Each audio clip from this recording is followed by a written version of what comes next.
Molly Hogan. I'm the Regional Director with the Small Business Development Center located in Springfield, Massachusetts. We're glad to have you here with us today. We have a great webinar set up for you today on Bookkeeping 101.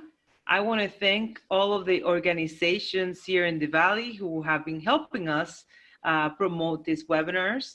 And among them are SCORE, the Center for Women in Enterprise, Valley Community Development, Common Capital, Franklin County CDC, Massachusetts Growth Capital Corporation, and the SBDC offices at Salem State and Clark University, as well as our sponsors, which are funders, who are Small Business Administration, the State of Massachusetts Executive Office of Housing and Economic Development, UMass Eisenberg School of Management, and as always, MSBDC is accredited by America's SBDC. So thank you all for joining us today. Our presenter today will be Katisha Galishaw. She's the CEO of KG Virtual CFO. She's an accounting professional with over 16 years of experience in companies ranging from startups to Fortune 100 and nonprofits and religious organizations.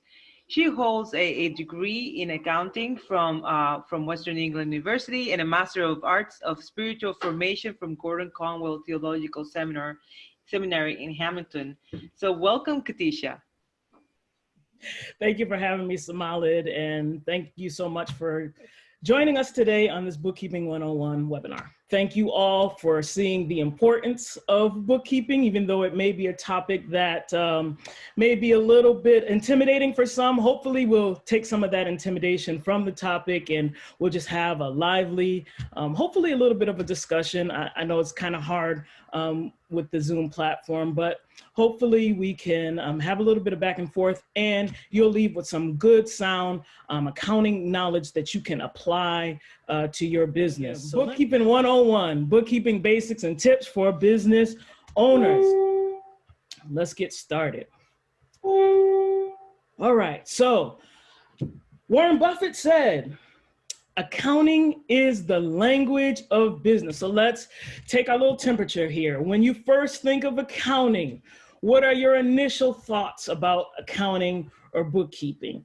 You know, I don't know if you want to respond in the Q&A or not, but just kind of think about that. When you approach the topic of accounting and bookkeeping, what are your initial thoughts? Are you a little apprehensive? Are you rather kind of like, I don't want to see, I don't want to know? Or are you kind of excited about the topic? Or you're a geek like me and really love the numbers? Really We're think getting about some reactions. Some people say taxes, some people say yikes. Some people say love numbers, knowledge is power, you know? All right. I love those responses. But I've heard it said, whether you think you can or you can't, you're right. So if you think you can get the handle on your accounting, on your bookkeeping, then you can.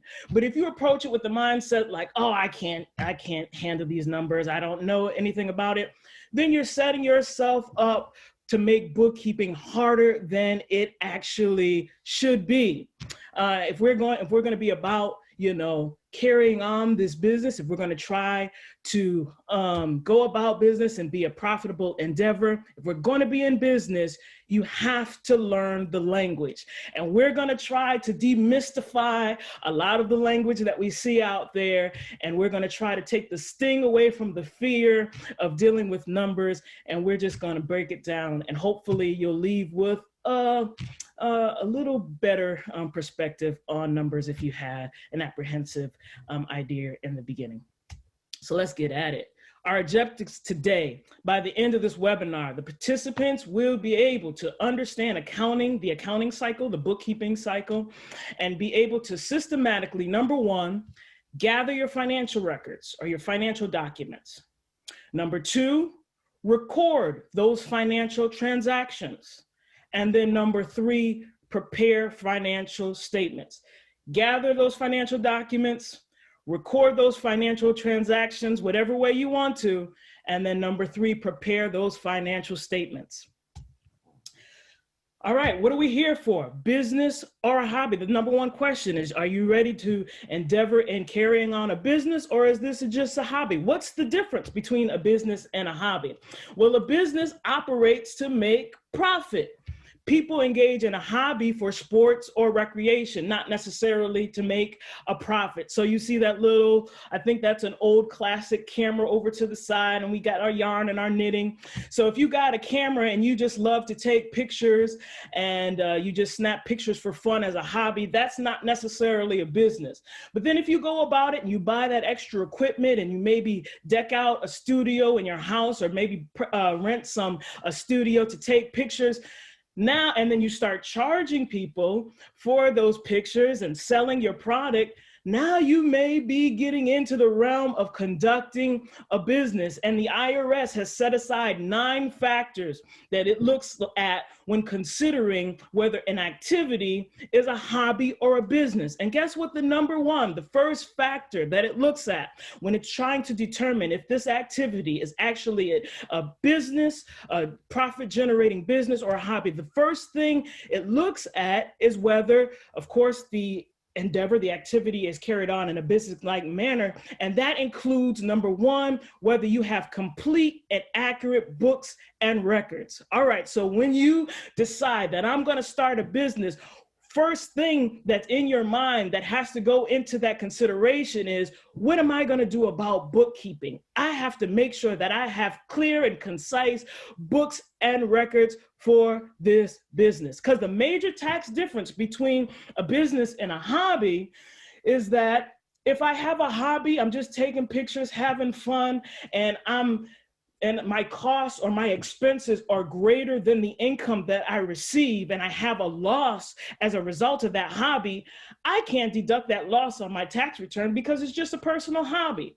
But if I go the step further and I establish this as now a business, maybe I get my business certificate down at City Hall or at the town, or maybe I go on and establish later on down the road an LLC or something like that. If I generate a loss where, like, if you're in good company, if you generate a loss in the first couple of years, the first few years of this activity, if I generate a loss and it's a business, then I can deduct that on my tax return.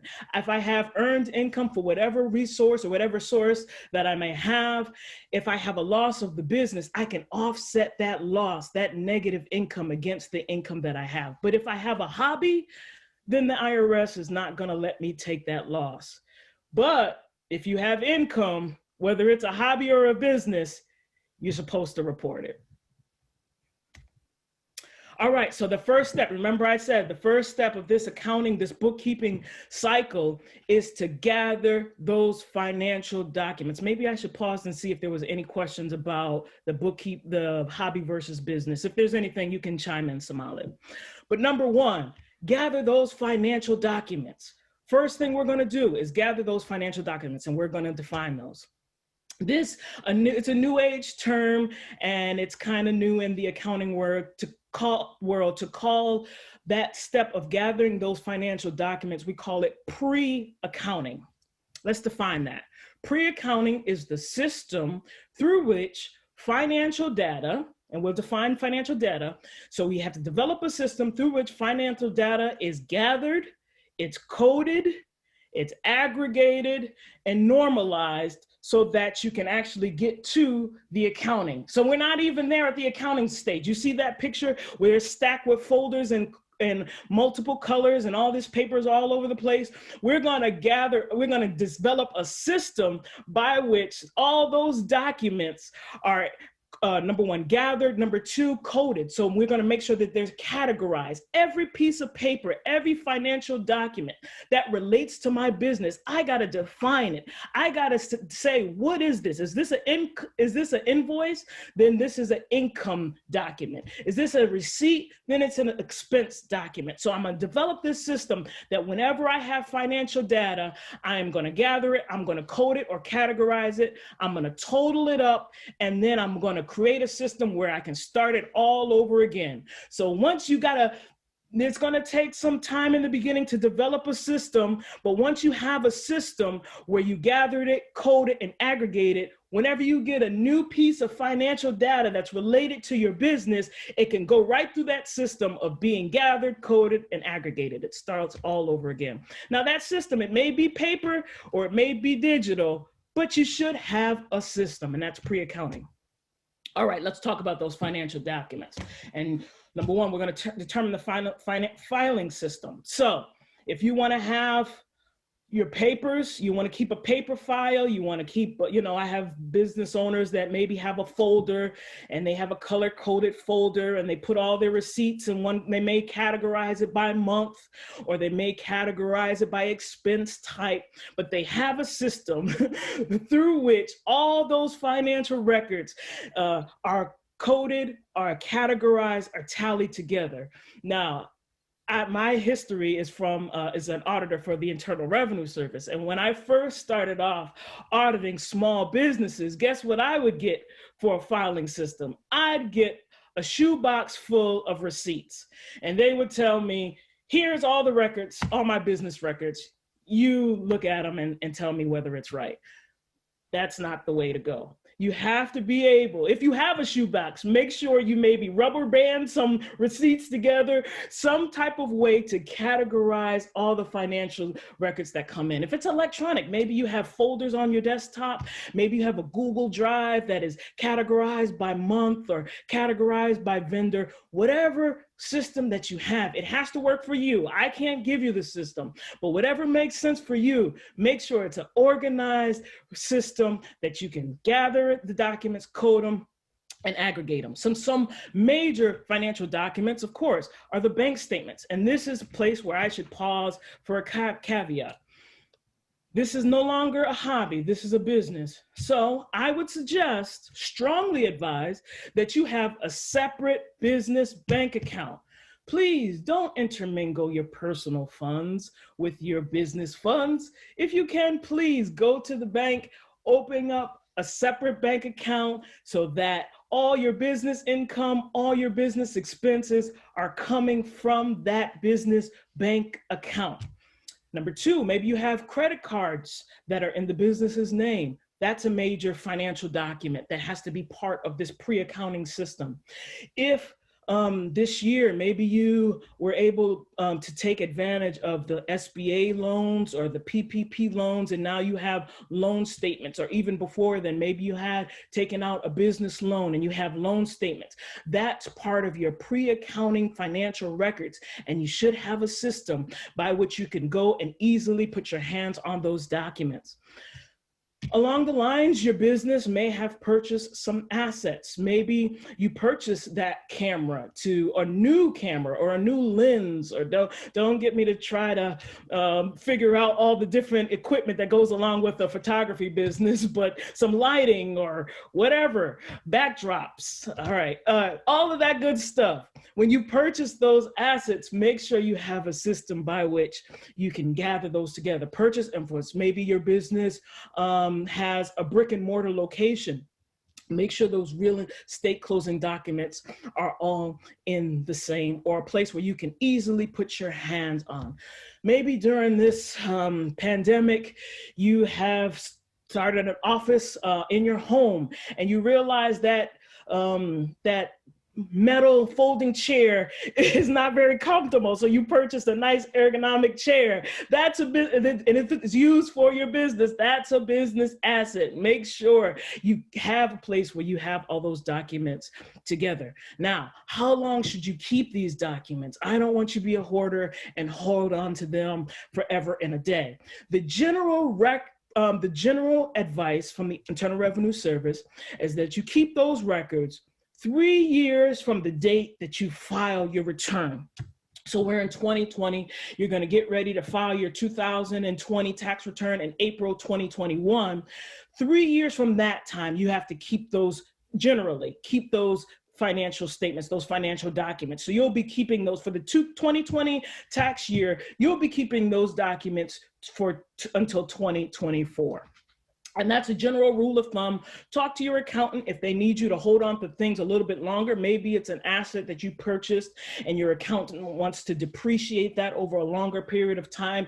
He may need you to hold on, or she may need you to hold on to those documents for a longer period of time. Employment tax records, if you have an employee, you have to keep those a year longer, so 4 years. All right, we talk about the major financial documents, the bank statement, credit card statements, loan documents. What about those other financial documents? Let's drill a little bit deeper. On the income side of things, you're selling your product, you're selling your service, and you invoice your customer. You need a place where you can keep those invoices. Sales receipts. If you're pretty old school, you want to write out those paper sales receipts, you have to keep those documents. Deposit slips, when you go to your business bank account and make those deposits of cash and check, make sure you hold on to those deposit slips. If you have a point of sale service, maybe you have a restaurant or a convenience store and you have a point of sale service that you use to record all the transactions, and the point of sale systems generates reports, you want to hang on to those reports. Those are part of your financial documents that has to be part of your system of gathering, coding, and totaling. If you use PayPal, you use Square, they offer an easy way for you to find those documents, download them, and save. Now, I don't suggest generally that you use Venmo or Cash App for business purposes, but if you do, make sure that you can go in. First of all, make sure you have a separate Cash App for business than personal, separate Venmo for business rather than personal. And then make sure you can go in there and download and extract those business income reports. Hopefully this is clear. And all right, so another way that you can track business income is, say you're a freelancer and someone that you worked for paid you a total of $600 within the year. It doesn't have to be all at one time. It just may be over the year, they paid you a total of $600. They're going to, at the end of the year, give you a Form 1099. 1099 MISC, and then starting in 2020 is going to be 1099 NEC for non-employee compensation. Those are part of your financial documents. Hold on to those. Give those to your accountant at the end of the year. Use those to reconcile in your accounting software, whether your gross receipts is kind of close or near that 1099 Form 1099, because the IRS has a mechanism to match those 1099s to your tax return. And if they see missing income, you're going to get a letter. That's the income side. What about the expense side? Keep those receipts, keep those PayPal reports, keep those Cash App reports. If you have bills for utilities, the vendor accounts, maybe you have a vendor account with Staples or Quill or Uline or Amazon, you have a vendor account and you have these bills, hold on to them. Make sure they're part of your pre-accounting system. And then those of us, and I include myself, that still write checks, hold on to those canceled checks. They're part of your business financial documents. Also, keep track of, namely, some of you may be just opening your business bank account or just separating the business from the personal. Keep track of the money that you personally have invested in the business. Maybe you personally, from your own funds, have purchased equipment or purchased supplies for your business. Make sure you keep track of those. Make sure you include it in your pre-accounting system. All right, here we go. What to deduct? Aisha? Yes. Hi, before we move on to the next section, real quick, we have two questions in regards to the credit card. Does it have to be in the name of the business, or could it be a separate credit card designated just for business?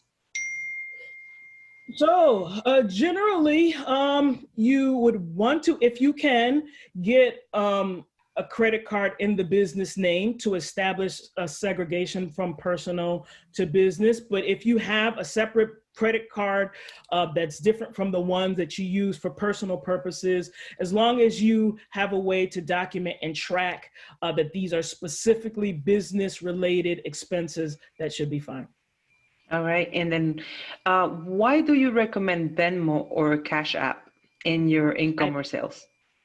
I don't. I don't, but I know some people do use those.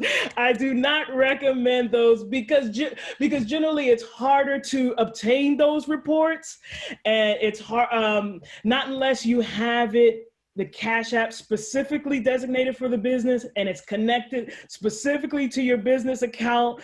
That's cool. But those type of apps, they're usually used better for personal transactions, not usually business transactions. But if you use it, please have a good system in place to designate what's business income and not. Right. Excellent. And then we have one more question here in the chat. What if you make purchases for your business, but they're in the year prior to officially launching? Can you still deduct those expenses?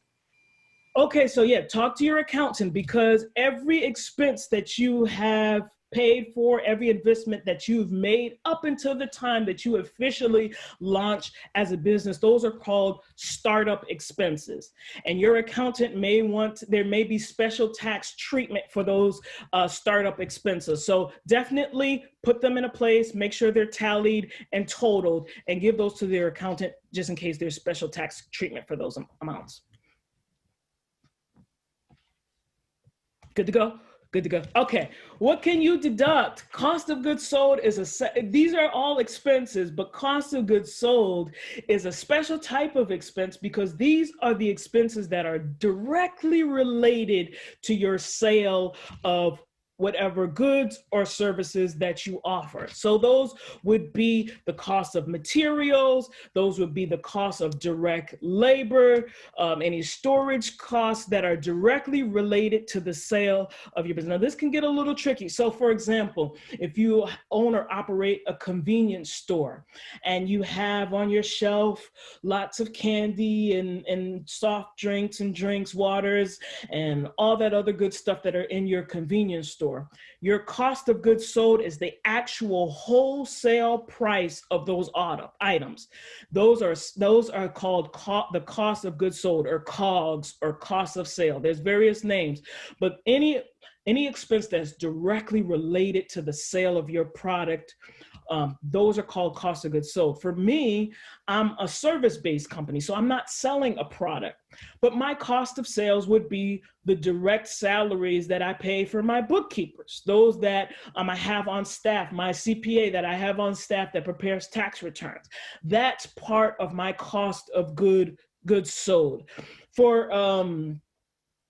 So for any when you're selling, maybe you're creating bracelets, and so everything you purchase that's part of the bracelet, every type of bead and every type of see, I'm a left brain person, so like the creative side struggles, but every part of that product or maybe you're making a mask, one of those safe masks, that face mask that we make. So every material that goes into creating those masks, that's a cost of goods sold. Everything that's directly related. We're looking at a calculator there on the screen. So all of the cost of those little buttons, that's cost of goods sold. The cost of that screen, the chip that's inside of that calculator, that's a cost that's directly related to the sale of that calculator.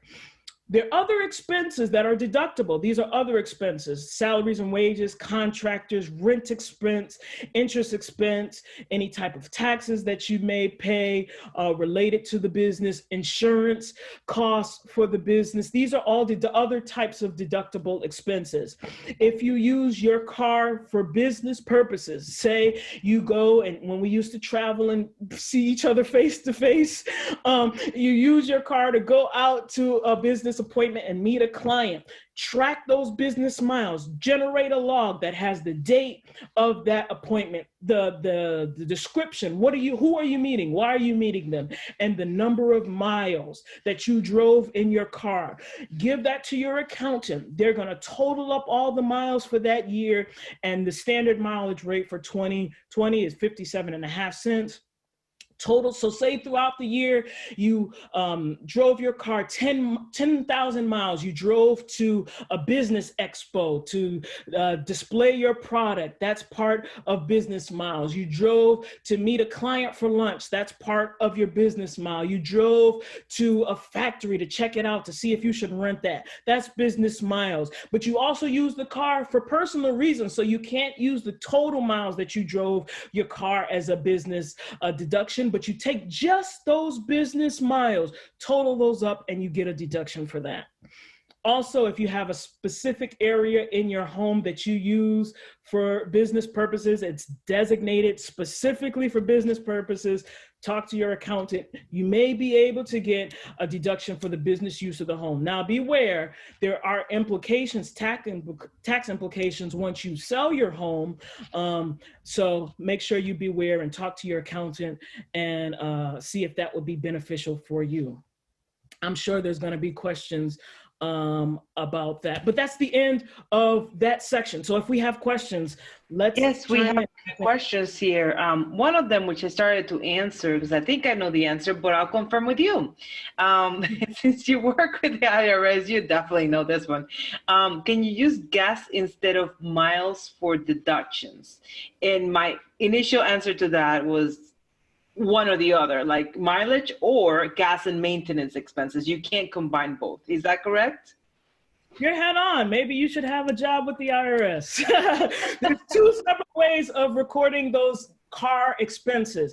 Either you total up the mileage and you take that deduction, or you total up the gas, the tolls, the Easy Pass, any repairs for your car, anything that's directly related to your car expenses, and you get a percentage of those expenses based on the mileage that you drove for business. You get either or, whatever's larger, either the mileage or you get the actual expenses, either or. But so you still need to talk.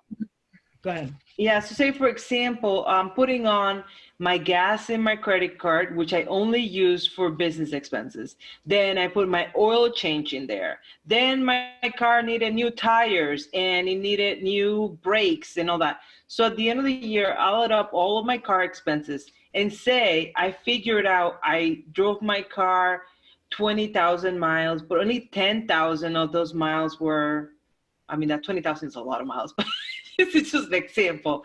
But 50% of the time I use my car for expenses. So I add all of those expenses up and I divide them by 2. And I only deduct half, 50%.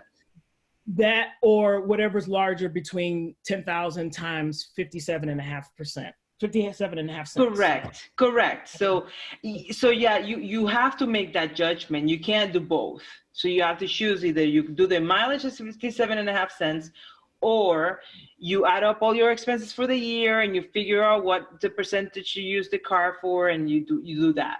You know, so exactly. And it's okay if you use your business debit card for gas. It's fine.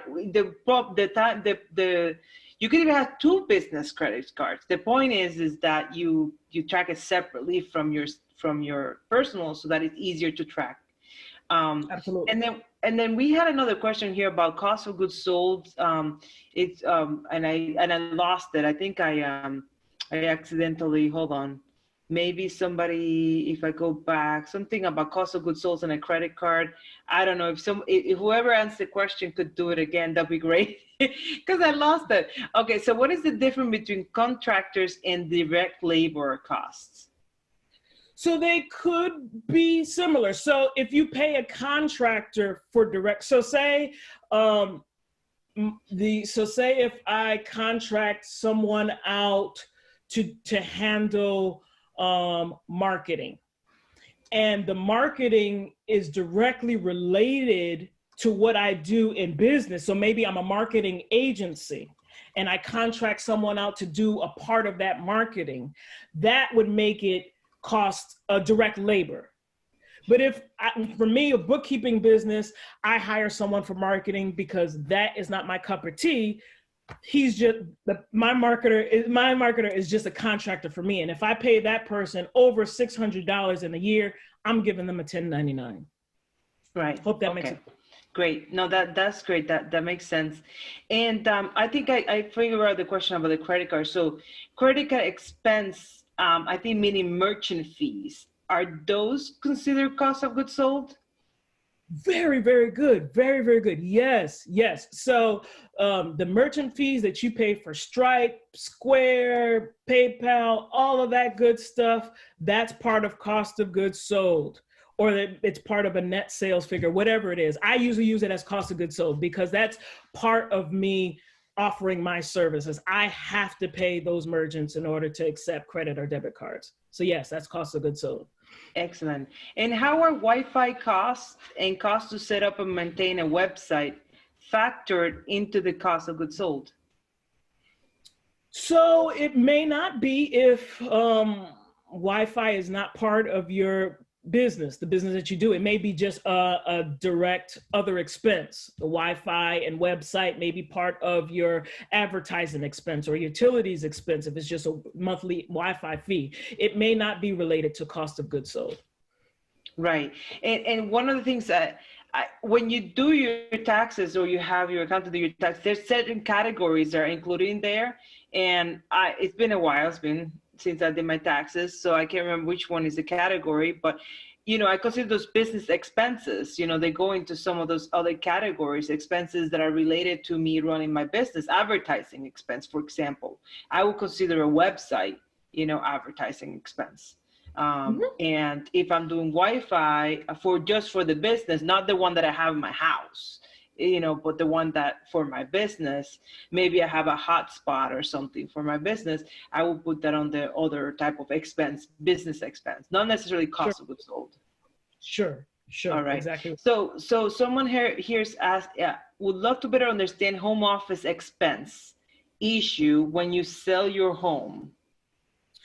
Okay, so they may want to email me specifically on that. It may be a little bit out of the scope of it, but generally, normally my home, I don't take a business deduction for my home because it's my personal residence. But now if I designate a portion of my home for business, it converts that portion of my home into a business asset. So say if I decked out my basement to be my office and I use that exclusively for business, 20% of my home is now not my personal residence. 20% of my home is a business asset. So then when I sell my home, the 20% of the sales price is going to be related to the sale of a business asset. That's kind of high level overview. And there may be some tax, like a capital gains tax that's related to that. But I'd be happy if they email me, I'll be happy to discuss that a little bit further. Right. But in general, though, if you just have a home office in your home, like where you put your computer, your fax, your stuff, but you're not actually like having clients come to your home and, it's not running as a business, right?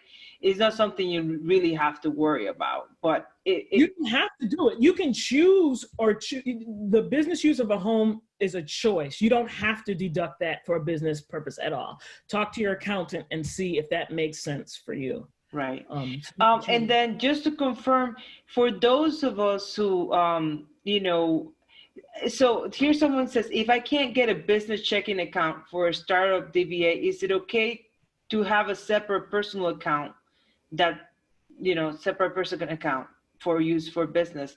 But I would almost push back on that a bit. Why can't you get a business checking account? You should be able to, right? With a what do you need? A business certificate, right? You need to go and register your business at City Hall, Town Hall, and use that business certificate to take it to the bank, and then you can create your DBA. But so what do you think about that, Katisha? I mean, what would be a situation where someone can't get a business checking account? I think you would probably let me know better than I could say. But generally, like you said, all right. So I recently had a client that is running into an issue getting a business certificate or a DBA. She lives in a local town and she lives in a condo, and her condo association may not allow her to use that as a quote unquote business address. Right. So she may not be able to get a DBA. So that may be an instance where, you may not get a business certificate, which would preclude you from getting a business bank account.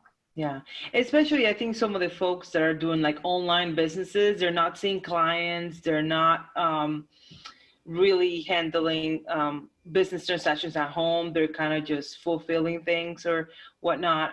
Having a personal checking account to track your business financial separate may be okay. But as you keep it separate, I think yeah, keeping it separate from your personal funds is completely ideal.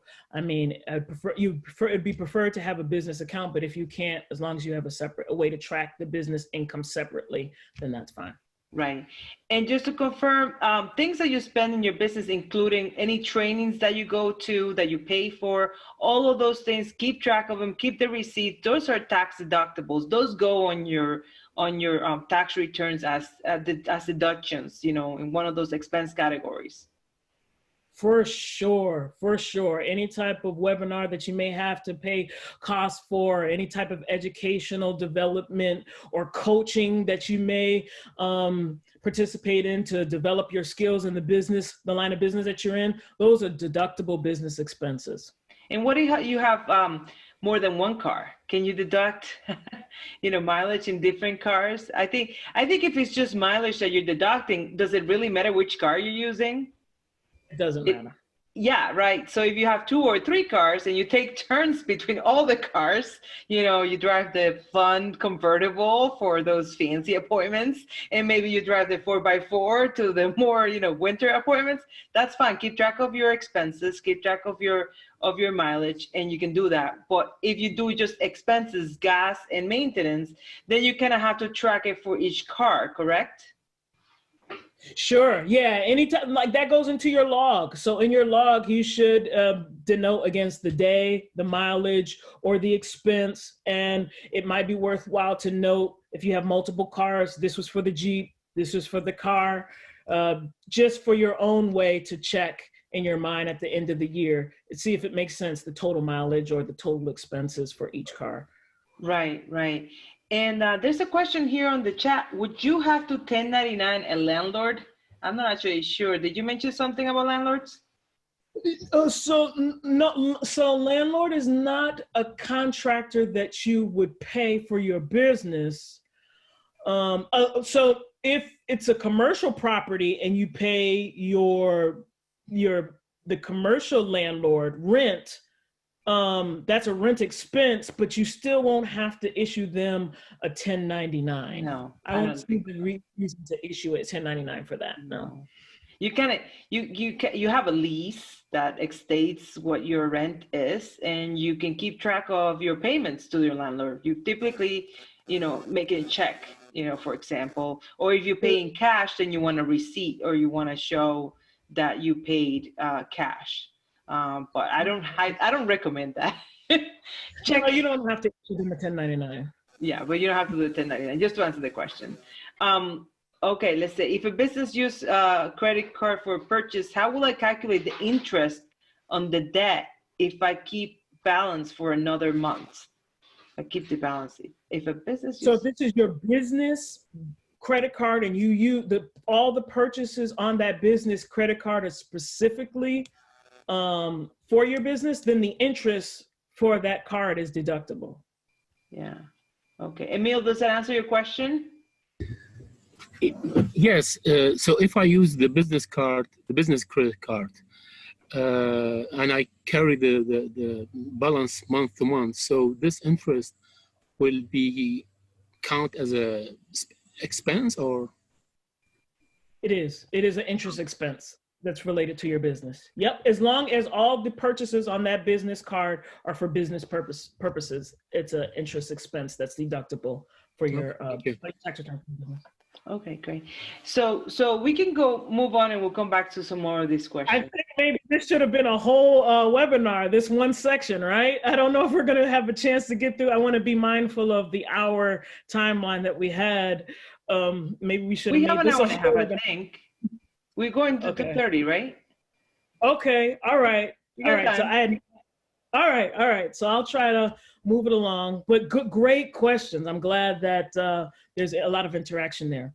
So the first part of our bookkeeping accounting cycle was to gather the financial documents. The second step is now to record those financial transactions. And now we're talking about accounting. Accounting is the theory and system that you set up to maintain the books of the business. All those financial documents, now you're gonna tell your accounting system what they are for. And that's part of this step. So let's get into the little mumbo jumbo here. We're going to talk a little accounting jargon. Please forgive me, but we're going to use some terms here, accounting terms. Hopefully you can still hang with me. Basic accounting terminology: assets. Assets are anything of value that your business owns. These represent the sources the resources that are owned by the business. You may have a bank account with cash in it. Cash is an asset. You may have a business account that you invest with, or you have a CD. That's an asset. An asset also is any equipment that you have. Those are assets. And an asset that the useful life of it that extends beyond the year, those are called long-term assets. So if I buy a computer, generally that computer is going to last me more than a year. So that's going to be a long-term asset. When I show that to my accountant, how much I spent for it, he or she may want to depreciate the cost of that long-term asset. It's something that the business owns, but the life of it extends beyond a year. So any type of equipment that I have, that vehicle, that's a business vehicle, my accountant, you give that information to your accountant, that's an asset, but it's a long-term asset, and that may be depreciable over a number of years. So your inventory is an asset. So you're selling products, you're selling those bracelets, you're selling, reselling cell phones, you're reselling those face masks. That's what you have on hand. Those are assets of the business. So think about your business and what particular assets are relevant to your type of business. Again, if you have a customer and you sell them the good, or you offer that service, and they don't pay you right away, you allow them to pay within maybe 7 days or 30 days or beyond. That's called accounts receivable. That's an asset. So it's something on the books. I've already offered my services. I've already sold you my product, but you haven't paid me yet. That's an asset that I own. It's an accounts receivable. That money is due to me. That's an asset. On the other end, liabilities are those items, those debts that you as a business owe to your creditors. Those are liabilities. Those are those loans that you may have taken out. That's a liability. That credit card that you have, that's a liability. If you have an account with a vendor, you have an account with Amazon, you have an account with Staples, you have an account with a vendor that you purchase your products from or materials from, that's a liability, and you don't have to pay them right away. You pay them in the future. That's a liability that your business owns. And then the difference between your assets and your liability, that's called equity. This equity represents the owner's value that they have in a company. We have our assets, everything that I own, and then I subtract out from that everything that I owe, and what's left is the value that I have in my business. That's what it may be comprised of, what I personally have put into the business as owner investment, and it's or it may be what I may have taken out from the business. That's part of the equity. Hopefully I'm trying to keep it high level, but for a small business, you may not have many assets, you may not have many liabilities, but the difference between those is your equity.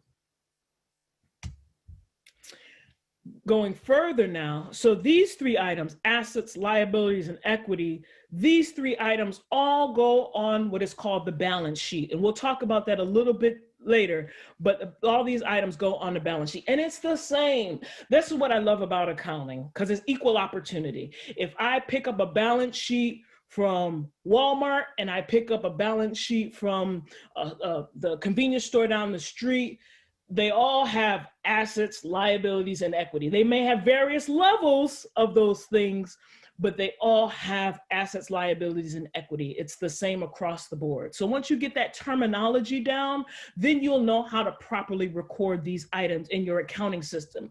And that means everything when we come to the next step, which is generating those reports.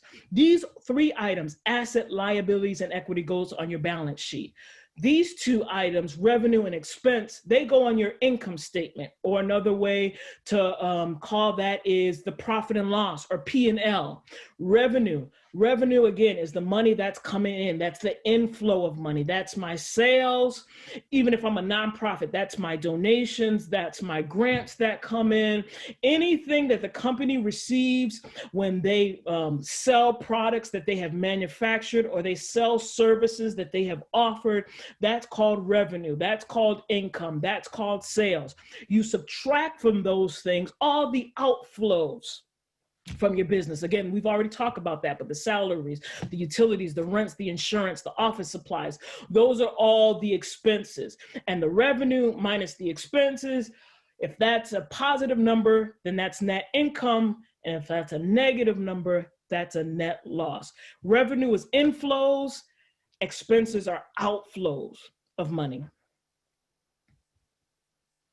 So when you're talking about picking an accounting software, you have to determine what are your needs. You may not need the same type of sophisticated accounting software as someone else that has inventory or that has other complicated transactions has. You may, I mean, here are some general choices for accounting software. You can use an Excel template.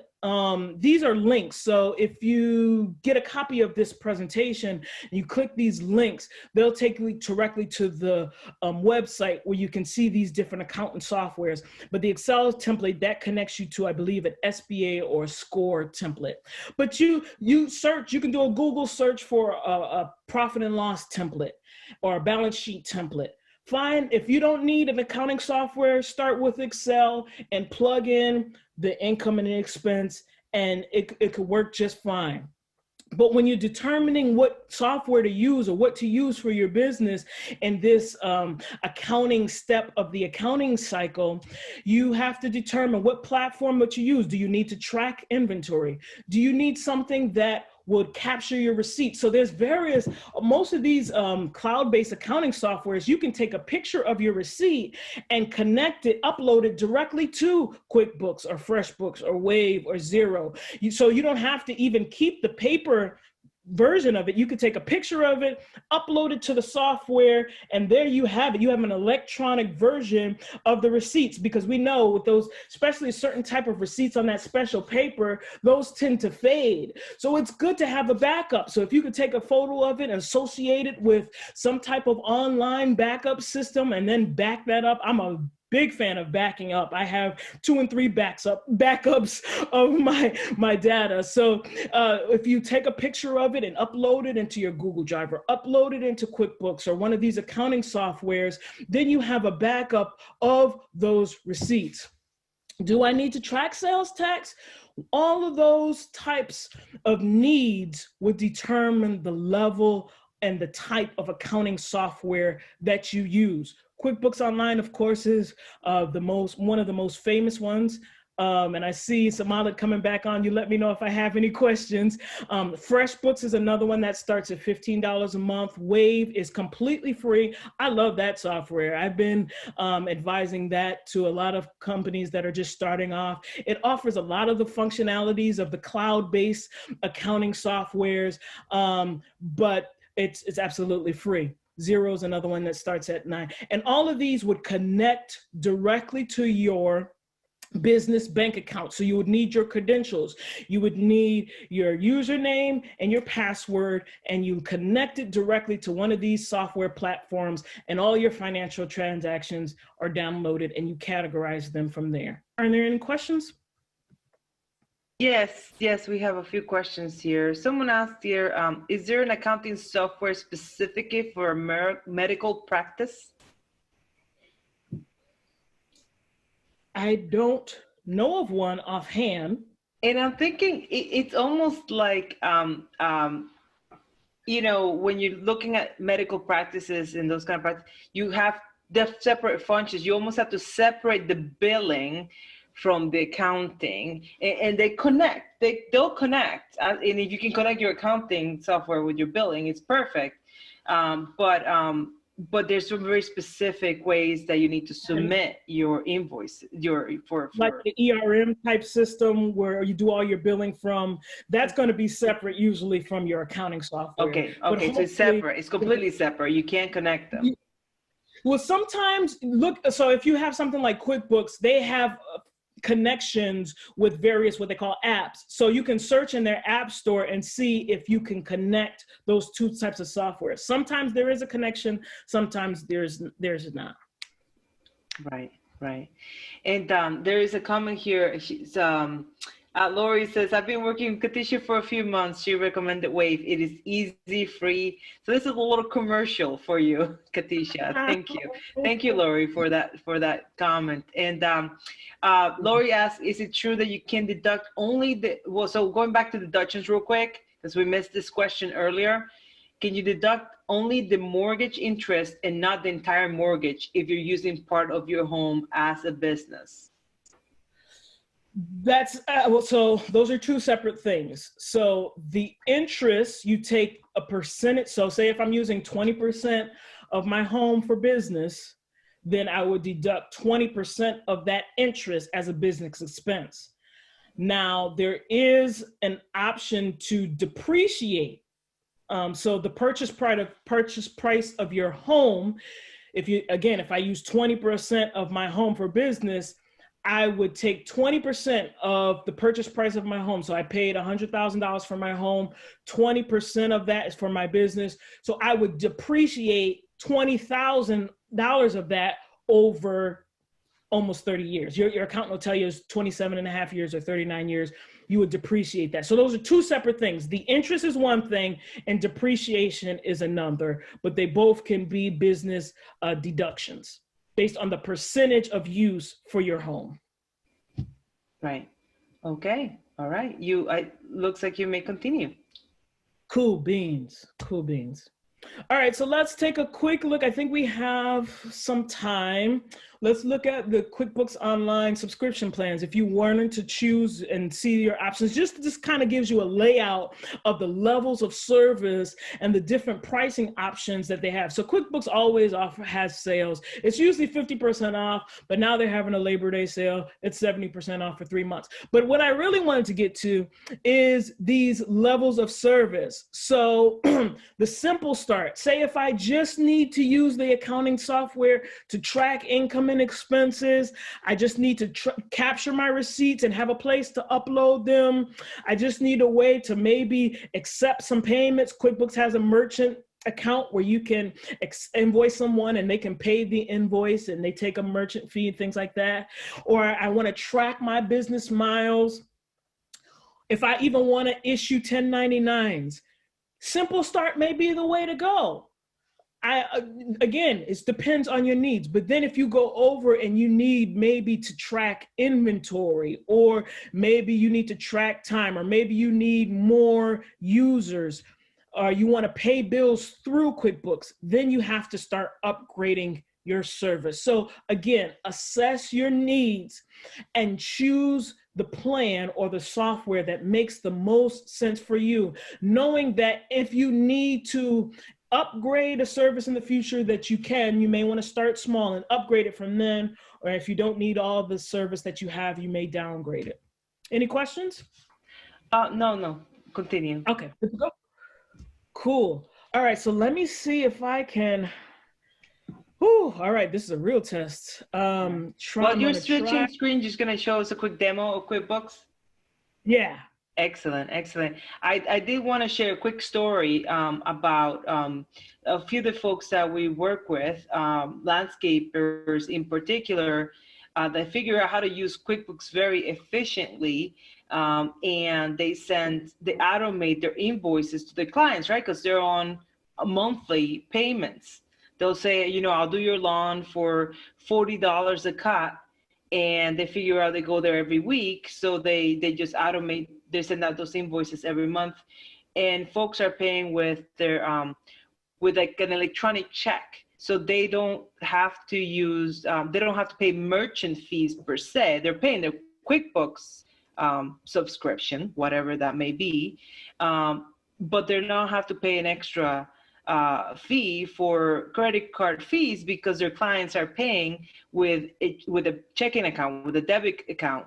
So it's really, it's one of those ways that you can use to kind of help yourself a little bit, because 2 or 3% per credit card transaction can add up, and that's money out of your pocket. You know, you do get you can deduct it, but you know, would you rather deduct it or have the cash in your pocket? You know, so there's ways to encourage your customers to use their debit card or their checking rather than always use credit card, and they can still do it online. That's really cool. So they invoice the customer, but the customer pays by check, and so they I get an email. So that's I'm the customer. I get an email say, "Hey, Somali, do you owe XYZ for the month of August?"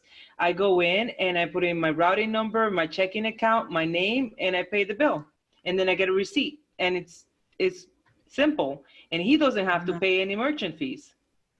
Nice, very nice. Perfect. Thank you so much for sharing that. And there's a question here. Tell me about job cost on QuickBooks. There's a question in the chat. It comes from let's see, on QuickBooks Pro. Job cost on QuickBooks Pro. Do you know what he's referring to? Job cost on QuickBooks. Frank, I'm going to go ahead and unmute you so you can ask your question, because we're not really sure where you're referring to. Hold on, let me find you my list. Here, Frank, here you go. Frank, go ahead and ask your question. Go ahead and unmute yourself and ask the question.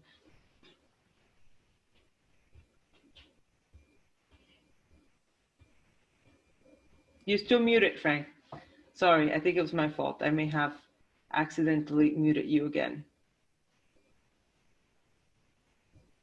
Are we good? You're good now. We can hear you. So my question is about job costs on project work, okay? We like to have job costs, you know, beginning, during, and after. And QuickBooks Pro is kind of not real easy to do that, so to speak. I was wondering if you might offer some suggestions on that. So if you have the plus level of the subscription, they do offer a function called projects. And within a project, you can track your costs in that section. Okay. So if you can see my screen now, this is a QuickBooks Plus subscription. Over here in projects is where you can actually house all the data that's related to a relative project. So if you want to track all your invoices here, if you want to track all your expenses that are related to that specific job, you can do it within this projects function. But this is only available for the plus level or greater. Okay, so I have online QuickBooks Pro, so I'll have to see if that must be a step up, I guess. Pro, I'm not sure. I'm not familiar with the Pro. Now, you have QuickBooks Online, or do you have desktop? We have the online. The online. All right. So these are the levels that they have. They have Simple Start Plus, Advanced. I'm sorry. I have desktop. Excuse me. I'm sorry. Oh, yeah. Okay. So desktop is different from QuickBooks Online, right. And I believe the project functionality. I'm not sure if that's available in the desktop version. Okay. You would have to do a bit of research on that. Okay. All right. Thank you. Yeah, no problem. So this is a sample company. If you ever wanted to kind of play around with QuickBooks, all you have to do is Google QuickBooks sample company, and they will bring you to this test drive business. It's called Greg's Design and Landscaping. It's always there. It's always the same. And you can play along with QuickBooks a little bit and get your feel for it before you decide to choose it. And so for Craig's Design and Landscaping, these are his business accounts. He has a business checking account, he has a business savings account, and he also has a business MasterCard. So he has 2 bank accounts and a credit card. The Visa looks like there's 0 data there, so I'm not sure if that's a functional account. But so this is what happens. So we're talking about the accounting section or the recording transaction section of the accounting cycle. This is where the rubber meets the road. And this is why I talked a little bit about the accounting terminology and all of that good stuff, because this is where you're actually going to connect it to your business bank account, connect it to your business savings or business credit card, and you're going to categorize these transactions. You're going to code them. You're going to tell QuickBooks what these transactions are. And the way that you categorize them is vitally important, because let's say, for example, so this is his bank feed for Craig's Design checking account, and transaction on, oh, that's in the future. That threw me off. October 9th. I'm like, what? All right. Anyway, so October 9th, he's gonna receive $55. So you got to tell right now, QuickBooks doesn't know what to do with that right now. So you have to click on that transaction. Similar to what you would do with a Wave or a Xero or any FreshBooks, you would have to go in and tell them, based on your accounting knowledge, go back and determine whether it's an asset, liability, equity, income, expenses. You have to tell it what to do. This money that came in, $55, we're going to say this is income of some sort, but what type of income is it?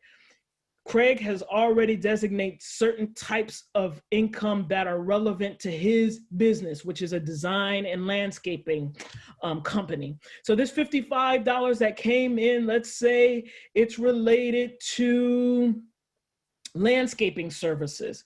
You see the name of the account is landscaping service, but the type is income. So this is not going to be an expense. This is not going to be equity or assets. This is income. I'm going to tell QuickBooks this $55 that we received or going to receive is going to be income.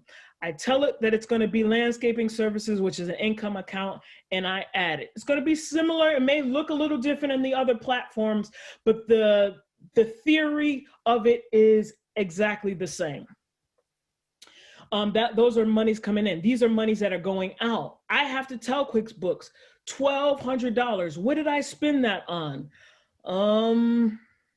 Let's find an expense. This is for A1 rental. Let's say this was equipment rental. It's an expense, but the specific type of expense is equipment rental. So I categorize it as that, and I add it. Why I say this is so important is because the business bank account, you deposit various things in it. You may be depositing owners invest something that you personally, your personal money that you're investing into the business. You don't want to categorize that as income, because at the end of the year, when you give your accountant a profit and loss or an income statement that has that income in it, you're overstating your income because it wasn't actually income, it was an investment. So say right here, this $200, I don't want to say that this is income. Maybe this is equity. So equity is, let's see if I can find it on his chart of accounts. He may not have it, but I want to tell it that this is not equity. So this is, he needs owner's investments, but say this, instead of opening balance equity, say this was owner's investment. I want to tell that this is not income that's going in my bank account. This is equity. So I have to tell QuickBooks that it's equity. So because at the end of the year, I don't want to overstate my income. Say if you receive those PPP funds. So say if this $800 was a loan that you received. Hopefully you got a little bit more than that, but say it was a loan that you received. You don't want to categorize that as income because you're going to overstate your income and you're going to pay more in taxes than you actually have to. You have to put on your accounting hat and you got to say, wait a minute, I'm going to tell this, I'm going to tell QuickBooks, I'm going to tell my accounting software, this is not income, but this is actually a loan. So this is why we went through all that accounting accounting mumbo jumbo, because in this section, we're going to actually tell and classify all of our business transactions and tell it exactly what these transactions are for. So this is something that you would see in QuickBooks. That was his checking account. This is his savings account. He has one transaction that he received. It may be a transfer. Now, if I'm transferring money from one account to another, I don't want to report that as income. I want to report that as a transfer. So this classification, this categorization section, or this process of accounting, this is vitally important, because this, at the end of the day, when you make your reports at the end of the years, you want to make sure that they're accurate and they're accurate reflection of what actually happened in your business. His MasterCard, I don't want to go too deep. I know we kind of getting pressed for time. I want to move a little bit further, but right here, he's going to categorize these expenses. So say this $150 for Laura's lamination, this may be supplies. It's an expense, but it's a supplies expense. I want to categorize it as such and add it. And once I take it from the bank feed and add it from the bank feed, it goes now to our next step, where we're going to talk about in recording. So we're going to talk about those financial statements that we're going to use to report it. But this accounting step this is where you're going to actually categorize everything. All right, so do we have any questions on that particular portion? If you could go back to that expense real quick that you just did before. The one that I just categorized? What you just did, where you put it, you put it to as excess expense. And I saw there that it said something about project. I think that's where supplies, the supplies, where you had the supplies. Okay, this one right here. Yep. Customer project. So if you had already created a customer project, you can, link that to that particular customer. Sure. So this relates to Frank's question. So when he has projects and he has an expense that comes out that relates to that specific customer or that specific project, and you have the plus subscription level of QuickBooks Online, you can designate it for whatever project that it relates to. So you can tell it where to go if it relates to that specific. And I can see there is either billable or not billable. So if it's billable, sure, when you create an invoice, it will show up that you're charging the customer for that expense.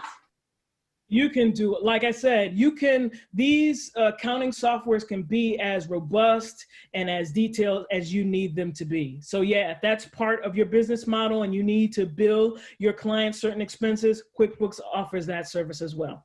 All right, and I did put in the chat a link to a QuickBooks help page on tracking job costs on QuickBooks Desktop. So it shows you step by step how to do that on QuickBooks Desktop. I put on the chat. Awesome. Yeah, they have a way of doing it. It's different, but there's a guide there step by step. A few more questions here. So if you do a subscription program, say for QuickBooks, the basic, can you switch to the higher version of QuickBooks without losing data? Is everything in the cloud with the company required to stay? Well, sorry, that was the first question. So answer the first question.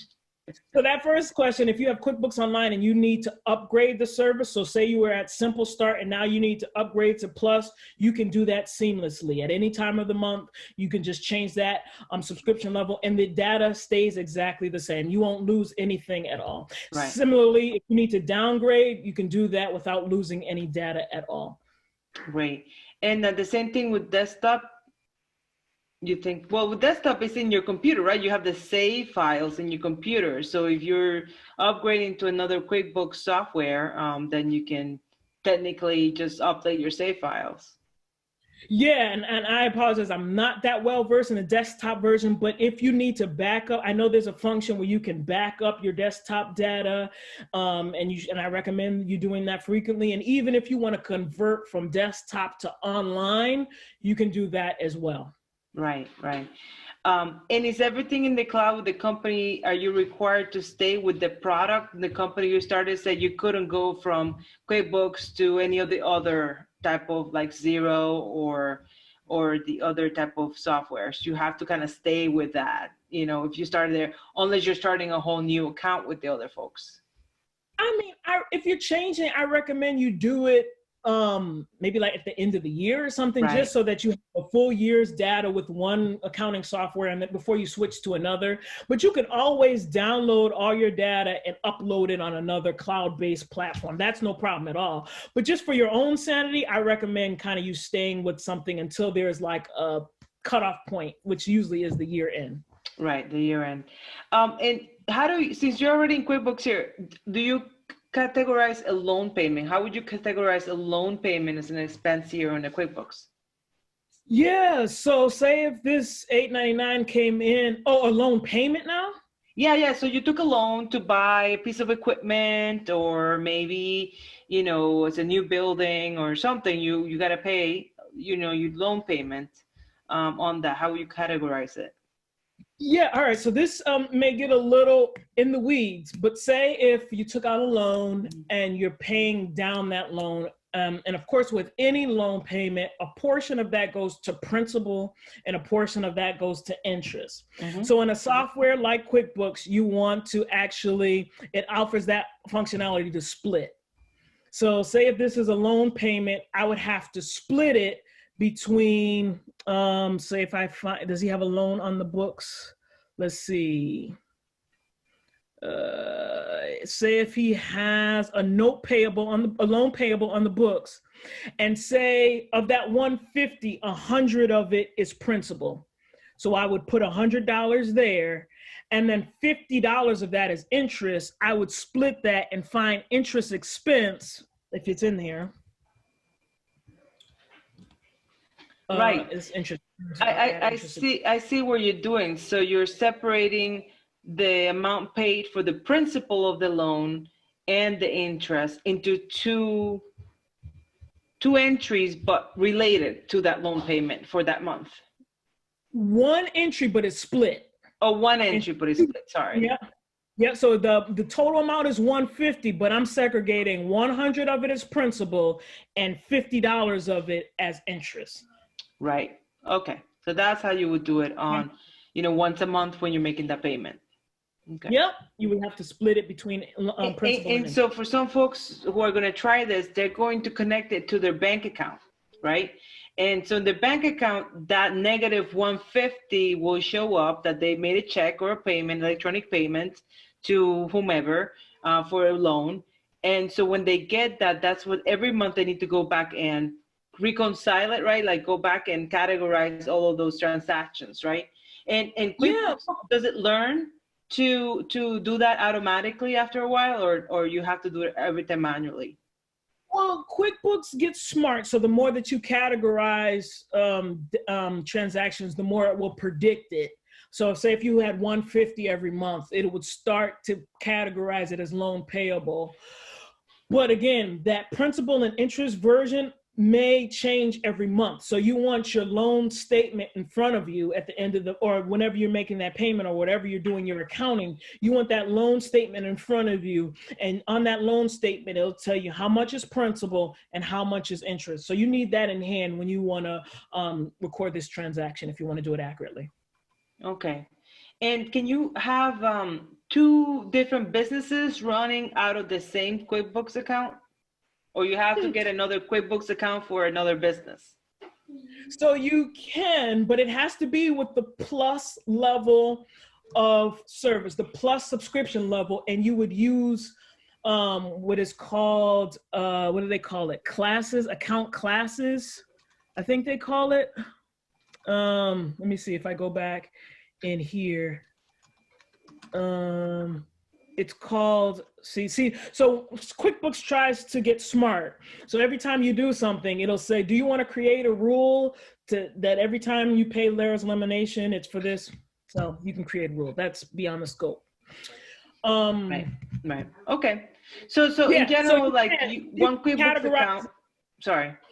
So so I was answering the question. So if you have the plus level of QuickBooks Online, you can create separate classes for the different businesses and separate the income and expense for each. And just to reiterate or clarify, because someone asked the question, what you mean by switching like from QuickBooks to Wave or to Zero or any of that, your data, your transactional data, your past history data, it may not be able to come with you because those systems are not necessarily compatible necessarily, but just keep in mind, do it at the end of the year, like once you close your books, like close your books with QuickBooks or whatever you're using, and you want to start using a new software so that you start fresh with that new software, and you can bring over all your ending balances, I guess, if you will, or your beginning balance, you start kind of like new. You're not bringing your history. You lose that history with that software, but you still have it in your other account, which you kind of close out before you start the new one. I would say that's correct. Yeah. And how do you define a year? I mean, some people go by, the 12 months of the year, December, or it's fiscal years. When do you do each one of those? In which situation?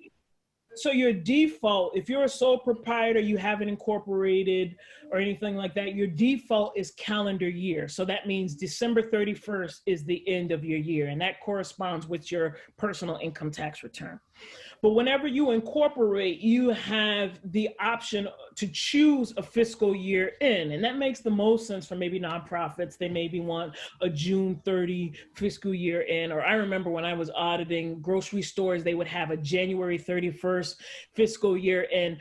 Though you make those choices when you formally incorporate. And that would be whether you choose to be a calendar year end, which is the default, or designate a fiscal year and to end on a specific month of the year.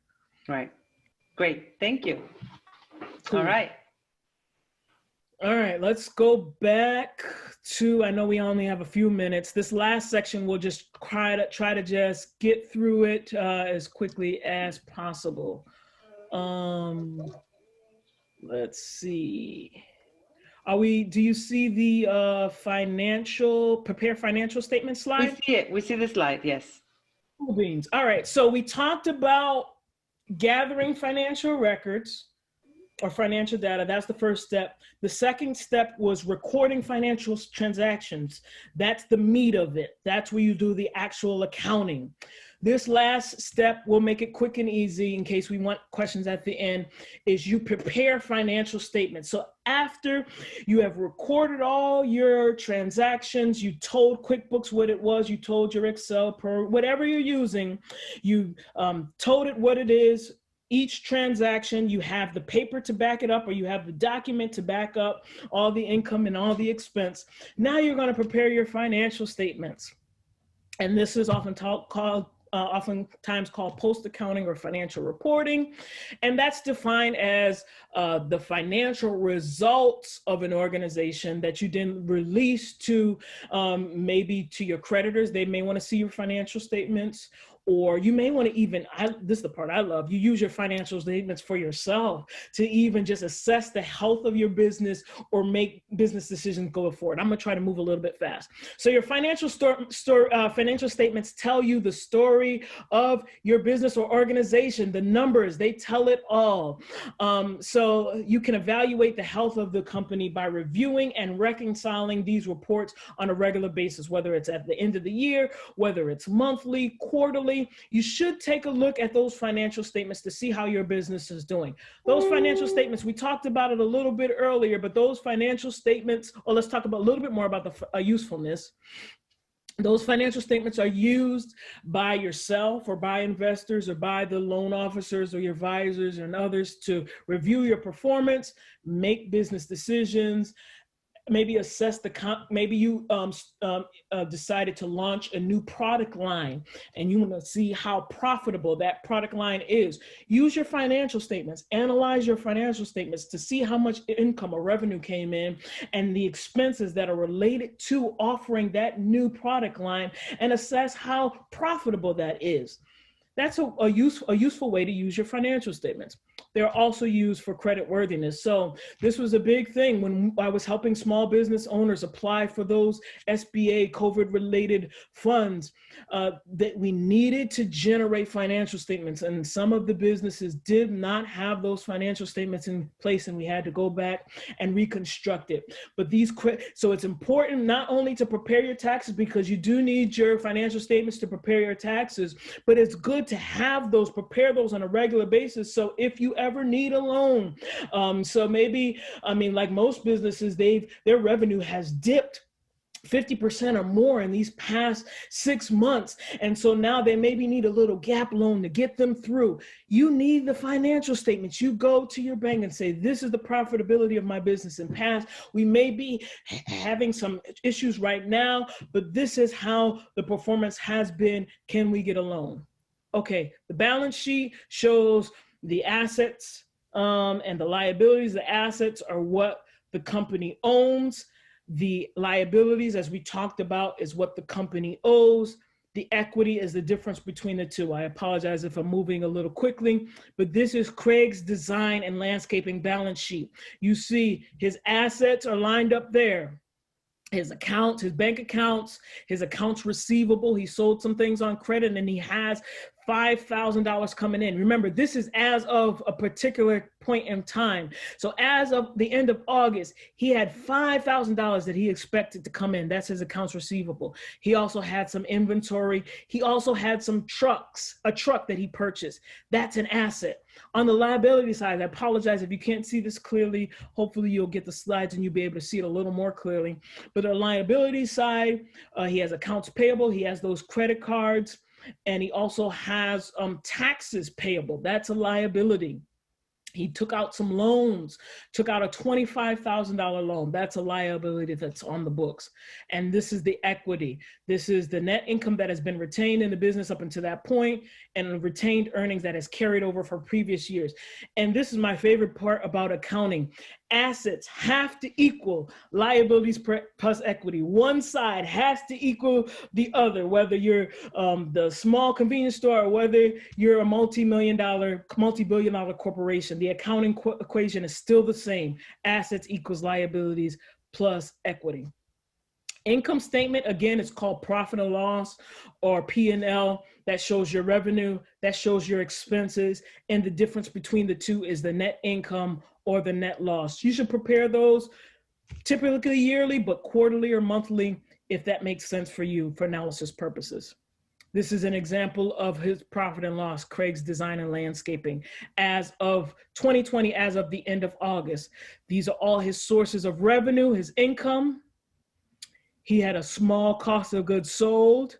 And now here's those other expenses that we talked about earlier: advertising, automobile, rental, insurance, job materials. These are all those expenses that relates to his business, legal and professional. Maybe he paid an accountant, maybe he paid a lawyer.